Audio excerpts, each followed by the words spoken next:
Patient in such a way that below the patient legs we'll keep the support plates, last plate we call support plate, and above that we'll keep a lift. The stool we call as a lift. And from front at the edge of the lift to mid sternum there should be 80 centimeter length. Because the working length of our guide is 80 centimeter. That's why we measure this and we'll keep up our lift in that way. Over that we'll drape the patient. Or drape the patient. Then first step of the procedure of matter lift will be subtle puncture. So subtle puncture is completely E-guided. So the subtle puncture should be the mid posterior puncture. So mid we will decide by this view, by cable view. So first we want to see the denting in the bicable view, mid of the fossa ovalis. So once we see the denting, then we shift the image to short axis. So in short axis again we will see how much posterior we are. So aorta is usually right side. So we go as posterior as possible. Then once we are happy with posterior, because posterior will decide the height between mitral wall and the puncture site. So then we measure the height between mitral wall till the denting. So ideal height should be 4 to 5 centimeters. So suppose we are okay with the height, then we'll go back to short axis view, we'll take a puncture. If you are not okay with the height, then again we'll go back to a short axis view, but we'll go as posterior as possible again. Just go back a couple of slides. Show the SVCIVC view and the aorta posterior view. Show that. Yeah. Let's see that. Now the initial stages when we started doing clip, we were as close to the SVC as possible, we were superior and then posterior. Those days we were taught when you go superior you will gain height. But obviously that's probably not the right thing. Obviously, I think the design now is different and yeah. earlier there was a lot of, when the more height, the aorta huggers were quite a lot. So what we do now is, definitely it has to be posterior. In the anteroposterior it has to be posterior. In the SVC IVC view, you can be mid or inferior, depending on the patient. In this patient, we could have even completed with the mid because the height was so. When we went a little bit inferior, we were getting 4.5 almost. And again, when you are doing DMR, that's a primary MR, degenerative mitral, you need to have that height. But when you are doing functional, because the valve is displaced towards the LV, even if you have 3.5, that's enough. So if you want to gain height, I think you'll have to go as posterior as possible. So then you keep going like this. So now the clear understanding is the more posterior you are, you will get a good height as well as the trajectory is good, not superior. So one of the disadvantages being superior is both the atria will sink. There is a small groove. You can easily go through that and later, once you finish the procedure, you will get a pericardial effusion. So it's very important. Okay. This is regarding the puncture. Then once we puncture, then we'll exchange with the wires.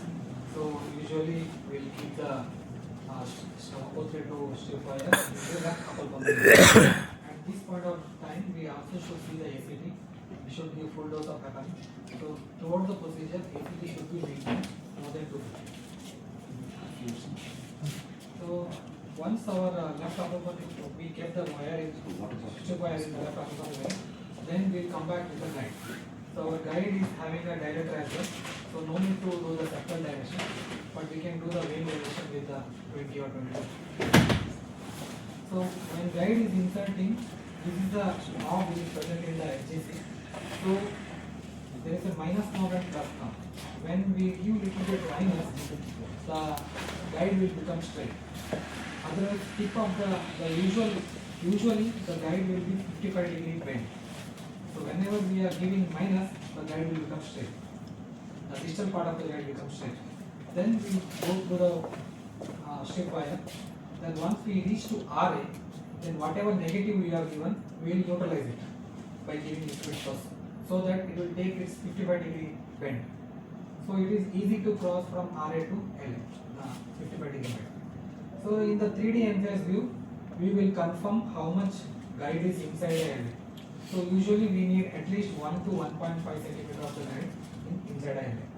So this is the mid part of the guide where you are seeing this is a radiopaque marker of the tip of the guide. but remaining this part is the dilator which is there inside. So from here to septum, at least 1 to 1.5 centimeter of the guide we need in a helmet. Then next step is we have to take the dilator and wire back. So before taking dilator, we should pull inside the guide, so around 4 to 5 centimeter of the dilator we should pull back. Then we have to pull the wire inside the dilator. Then take dilator and wire completely together outside. So while taking out, also we should give gentle aspiration from the proximal side to prevent any air bubble. So now once guide is there, then we have to fix with the stabilizer. This is a metal part where you can see this metal part. So we have to fix this guide in the stabilizer. Next we have to come back with the clip delivery system. Whenever we are inserting the clip delivery system, we are giving this water bath to prevent any air bubble. Then there is a blue, we call this blue to blue. There is a blue marker in the guide, and also there is a blue longitudinal marker in the clip delivery system. This should be aligned. This we call it as key, lock key.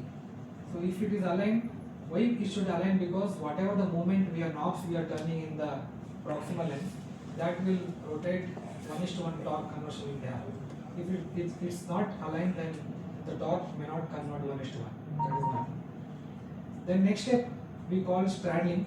That means here there is a radiopaque marker in the guide. The mid dense marker is the radiopaque marker which is present in the guide, and these two slim markers are the clip delivery system markers. So this is called straddling or sandwich we can say. So this is the first step we should achieve in the procedure. So then next step is so the reason, I'll just go back, because the straddling is important throughout the procedure. The guide actually has a flexible part and a stiff part.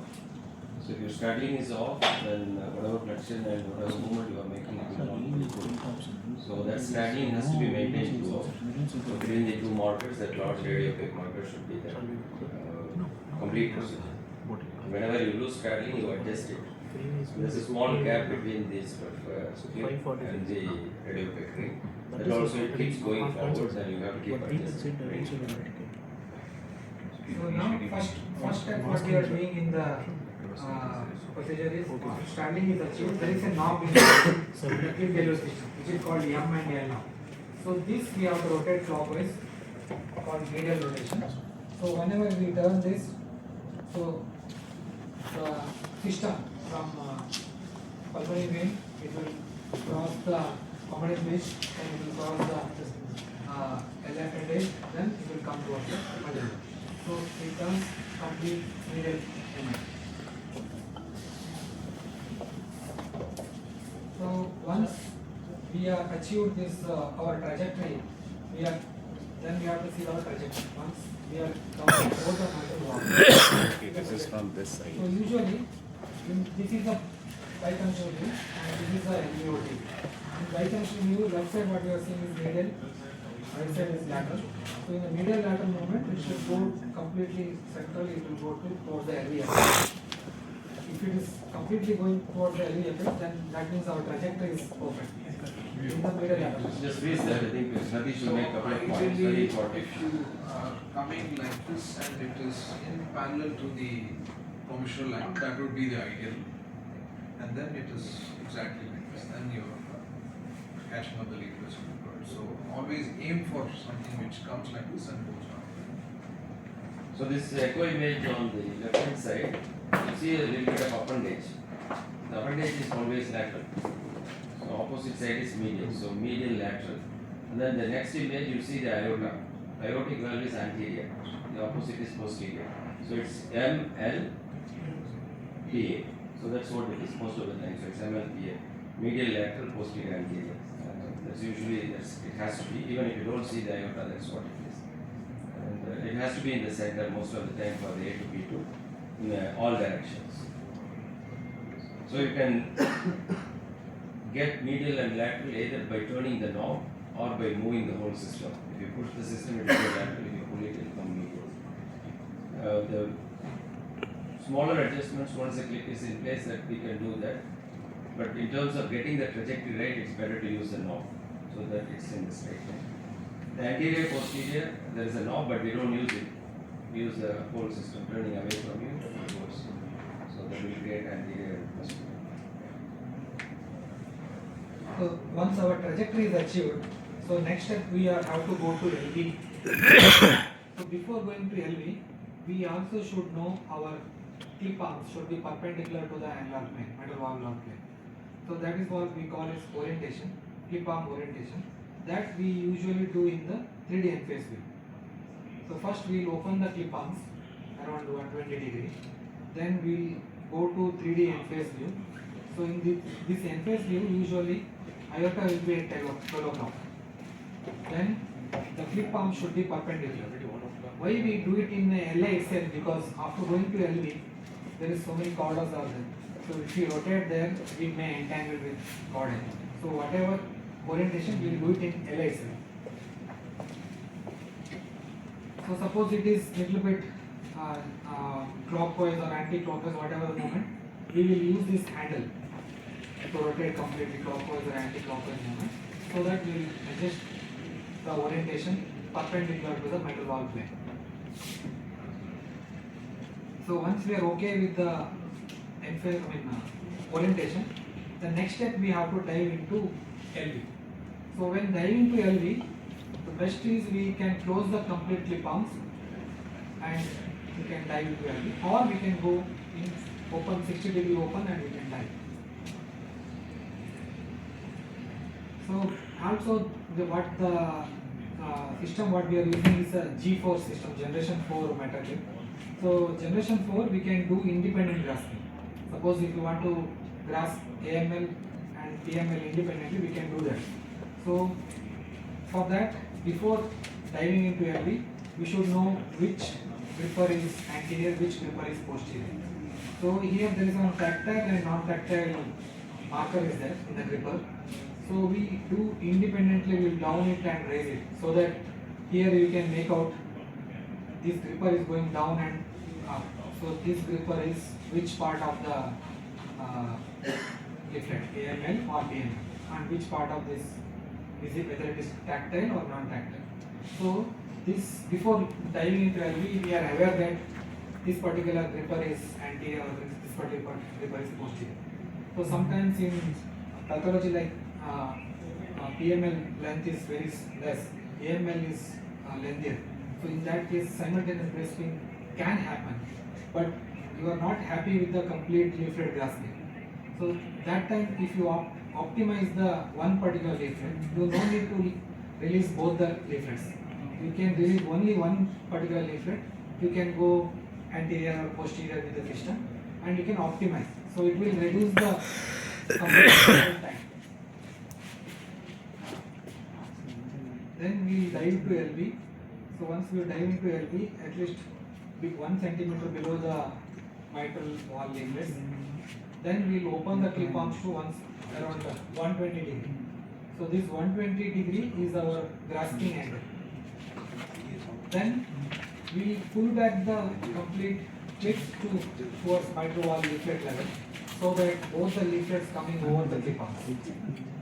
So here you can see it is almost 1 centimeter below the leaflets.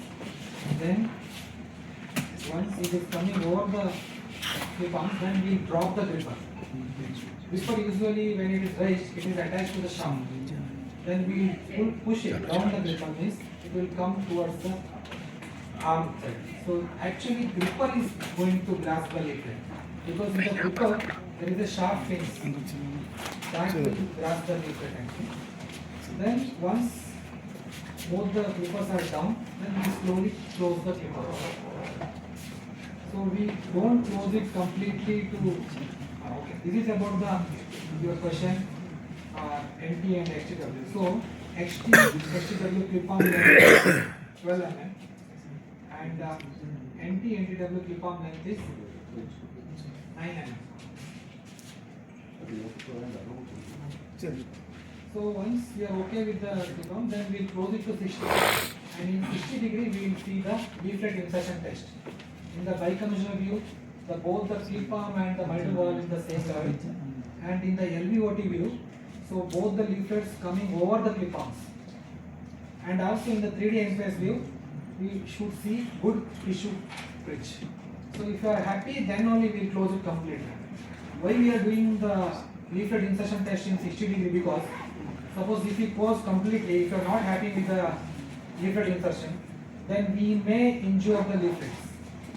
So suppose in 60 degree we are not injuring the leaflet, we have the chance again we can open it and re-grasp it. Then we will close it completely, and after complete closure we will see the leaflet insertion test again. Then we will see how much tissue bridge is formed, and also we will check the orientation is right or not. If you are happy, then we will completely close it and we will deploy the clip. So for the clip deployment, we have some steps here.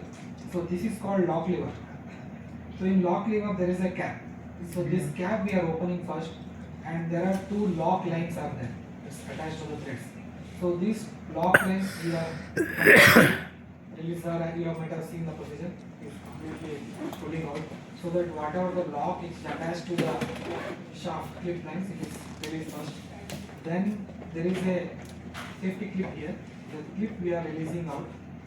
Then this is our opening which we are opening towards the stem, opening like a bottle, like bottle we are opening. So we are opening. So there is a bruise we are observed here. Once bruise is exposed, then this is called actuator knob. This actuator knob we have to rotate 8 times. This is like a screw. This actuator knob is like a screw. This whenever you are rotating, it is unscrewing in the clips. This is actually this is a shaft which is attached to the clip. So then we are pulling this actuator knob back around 0.5 cm, and the clip is completely detached from the shaft. And before pulling it completely, there is a gripper. This gripper may still attach sometimes, so we have to raise the gripper and pull this system clip handle back. So this is the regarding the clip release mechanism.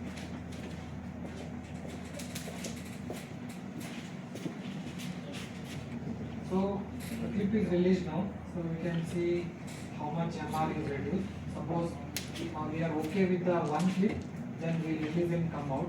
If you are not okay with the first clip, if you are planning for second clip, then we'll keep the guide there only. Then we'll take the second clip.